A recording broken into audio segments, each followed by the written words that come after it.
राजस्थान के कामा से ये बड़ी खबर, जहां मोनू मानेसर की जमानत अर्जी खारिज हो गई है। एडीजी कोर्ट ने यहां दोनों फरीक की दलीलें सुनी है और सुनवाई के बाद जमानत अर्जी को खारिज कर दिया। नासिर जुनैद कत्ल का मुलजिम है मोनू मानेसर। कामा कोर्ट के आसपास दोनों फरीक के हामी मौजूद रहे। ये बड़ी खबर आपको बता रहे हैं। मोनू मानेसर की मुश्किलें बढ़ती हुई नजर आ रही है।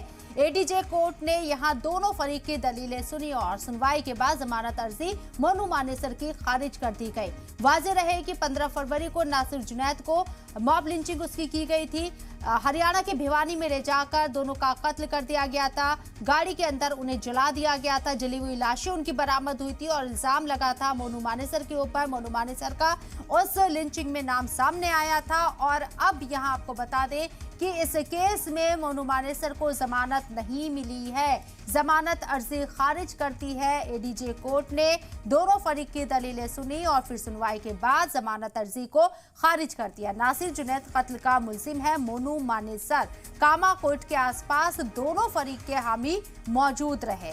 मोनू मानेसर का नाम इस अहम मामले में सामने आया है। नासिर जुनैद, जिनका फरवरी में कत्ल कर दिया गया था हरियाणा के भिवानी में गौकशी के शक में, और अब मोनू मानेसर जो कि पुलिस की गिरफ्त में है, हिरासत में है और उस पर मामला चल रहा है। ऐसे में मोनू मानेसर के जरिए जमानत की अर्जी दाखिल की गई थी कामा कोर्ट में और अब एडीजे कोर्ट ने यहां उस जमानत अर्जी को खारिज कर दिया है। यानी मोनू मानेसर की जमानत अर्जी खारिज हो चुकी है। उसे अभी जेल में और रहना होगा।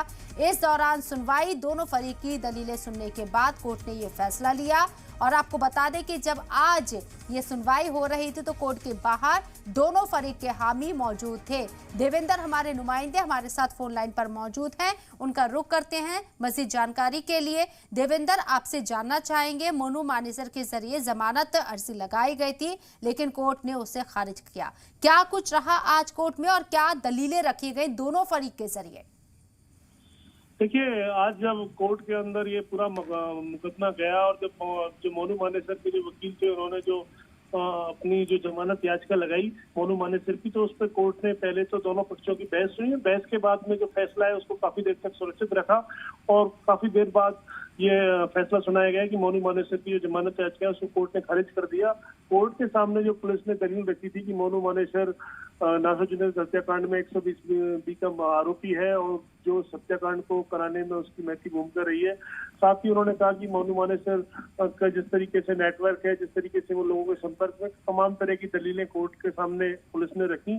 कोर्ट के सामने इस तरह की दलीलें रखने के बाद में जो अधिवक्ता पक्ष का जो मोनू मानेसर के जो वकील थे, 4 सदस्यीय टीम जो हरियाणा से आई थी, वो कोर्ट को इस बात सेटिस्फाई नहीं कर पाए और कोर्ट ने उनकी जो बेल एप्लीकेशन थी उसको खारिज कर दिया। जी, अब मोनू मानेसर के भी और कितनी मुश्किलें बढ़ सकती है? नासिर जुनैद मामले में हालांकि एक लंबे वक्त बाद मोनू मानेसर की गिरफ्तारी हुई है, लेकिन जो दफात उसके ऊपर लगी है, कितनी गुंजाइश आने वाले वक्त में किसी तरह की कोई राहत मोनू मानेसर को मिले? देखिए, मोनू मानेसर को अभी जो राजस्थान की जो अजमेर की हाई सिक्योरिटी जेल है वहां रखा गया है। 15 दिन की न्यायिक परीक्षा में उसे पहले कामा कोर्ट ने भेजा था और उसके बाद में अब इसकी जो जुडिशियल कस्टडी है उसको बढ़ाया गया है। और इसके अलावा दूसरी बात यह है कि इस पूरे मामले में जो मोनू मानेसर पक्ष के जो वकील हैं वो चाहते हैं कि इस पूरे मामले को हरियाणा शिफ्ट किया जाए, सुप्रीम कोर्ट में ले जाया जाए। इस तरह की जो दलील भी लगातार उनके वकीलों के द्वारा दी गई, क्योंकि इंटरेस्टेड का मामला है तो वो चाहते हैं कि इस मुकदमे को वहां ले जाया जाए। लेकिन कोर्ट ने अभी इस तरह की कोई याचिका तो पेश नहीं हुई है, क्योंकि इसके लिए बाकायदा एक प्रोसेस है जो सुप्रीम कोर्ट में फॉलो करना पड़ेगा। उसी के आधार पर, कोर्ट के डायरेक्शन के आधार पर ही चलता है। लेकिन मोनू मानेसर की मुश्किलों की बात करें तो मोनू मानेसर से अब वापस राजस्थान पुलिस एक बार फिर से उसे रिमांड पे लेगी और फिर पूछताछ करेगी। जी।